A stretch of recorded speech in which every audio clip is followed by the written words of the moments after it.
Kenyan President William Ruto on Tuesday deployed the military to evacuate everyone living in flood-prone areas in a nation where 171 people have been killed since March by torrential rains.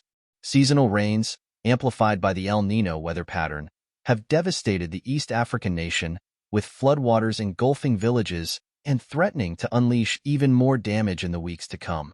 In the worst incident, which killed nearly 50 villagers, a makeshift dam burst in the Rift Valley before dawn Monday, sending a torrent of water and mud gushing down a hill and swallowing everything in its path.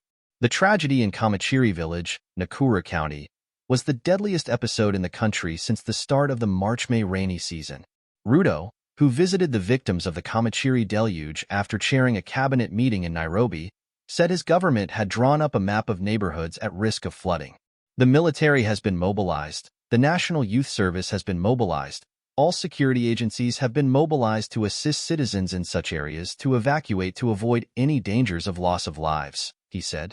People living in the affected areas will have 48 hours to move, he said. The forecast is that rain is going to continue, and the likelihood of flooding and people losing lives is real. Therefore, we must take preemptive action, Ruto said. It is not a time for guesswork. We are better off safe than sorry. The Kamachiri disaster, which killed at least 48 people dead, cut off a road, uprooted trees, and destroyed homes and vehicles. Some 26 people were hospitalized, Ruto said, with fears the death toll could rise as search and rescue operations continued. The cabinet warned that two dams, Masinga and Kiambara, both less than 200 kilometers, 125 miles, northeast of the capital, had reached historic highs, portending disaster for those downstream. While the government encourages voluntary evacuation, all those who remain within the areas affected by the directive will be relocated forcibly in the interest of their safety, a statement said.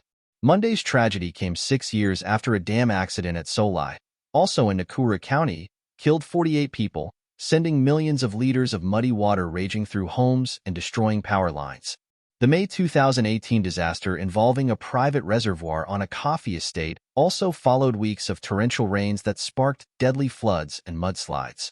Opposition politicians and lobby groups have accused Ruto's government of being unprepared and slow to respond to the crisis despite weather warnings, demanding that it declare the floods a national disaster. Kenya's main opposition leader, Raila Odinga, said Tuesday the authorities had failed to make advanced contingency plans for the extreme weather. The government has been talking big on climate change, yet when the menace comes in full force, we have been caught unprepared, he said. We have therefore been reduced to planning, searching, and rescuing at the same time.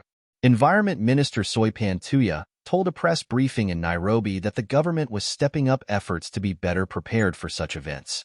We continue to focus on the need to invest in early warning systems that prepare our population days, weeks, and months ahead of extreme weather events, such as the heavy rainfall we're experiencing. The international community, including the United Nations and African Union Commission Chief Musa Faki Mahamat, have sent condolences and pledged solidarity with the affected families. The weather has also left a trail of destruction in neighboring Tanzania, where at least 155 people have been killed in flooding and landslides. Late last year, more than 300 people died in rains and floods in Kenya, Somalia, and Ethiopia, just as the region was trying to recover from its worst drought in 4 decades.